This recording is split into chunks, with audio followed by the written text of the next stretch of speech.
has ever felt overwhelming, frustrating, or just like your brain wants to shut down, you need to hear this first. It doesn't mean that you're not capable. Very often it means that your brain isn't calm enough to process what's being asked of it. Before I ever start working on reading, writing, or maths, or any other learning with my clients, I focus on calmness and self-regulation, because without that, learning simply can't stick. Let me explain what's actually happening in the brain when learning feels impossible, because once you understand this, so much else starts to make sense.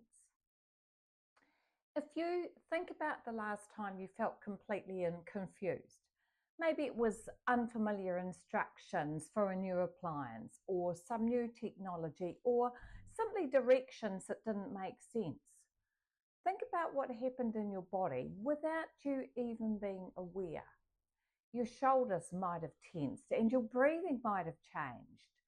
Your heart rate might have increased.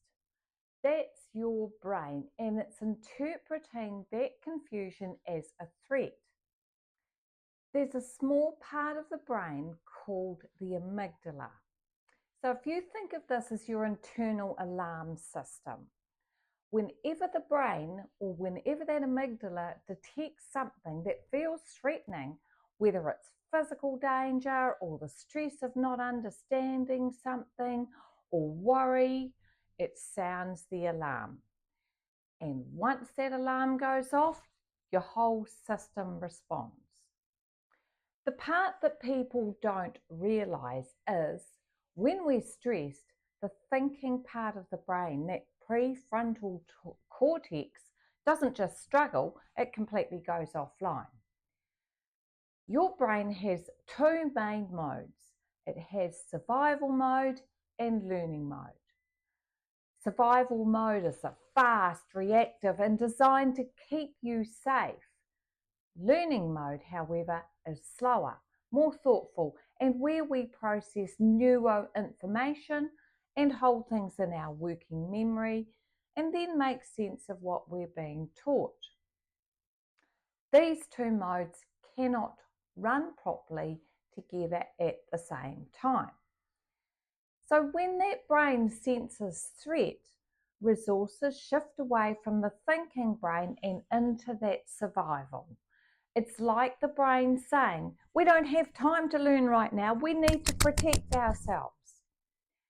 There's brain scans that actually show this, that under stress, activity increases in the amygdala and decreases in the prefrontal cortex. The thinking brain literally dims.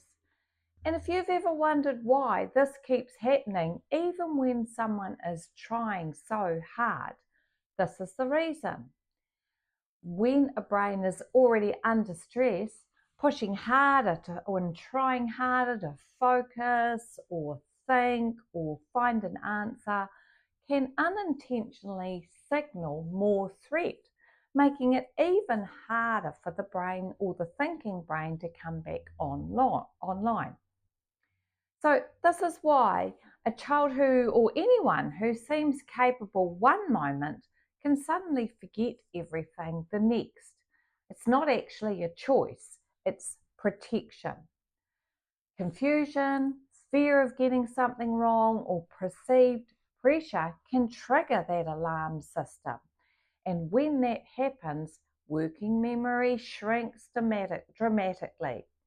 So instead of holding several pieces of information, the brain might only manage one or two.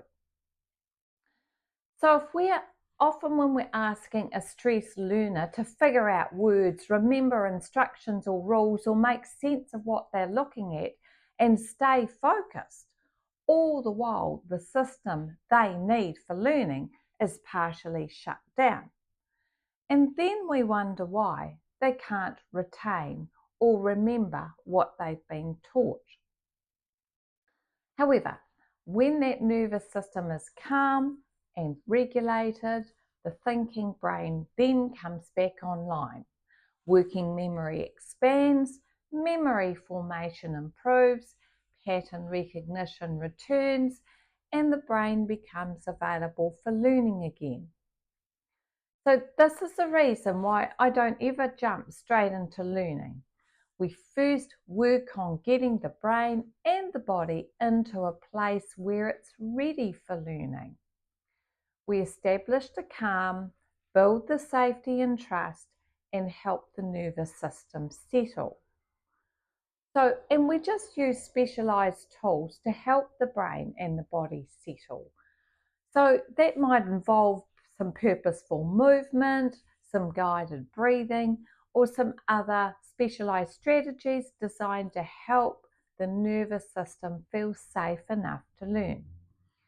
So sometimes that also means acknowledging that something's feeling difficult, and that's absolutely okay.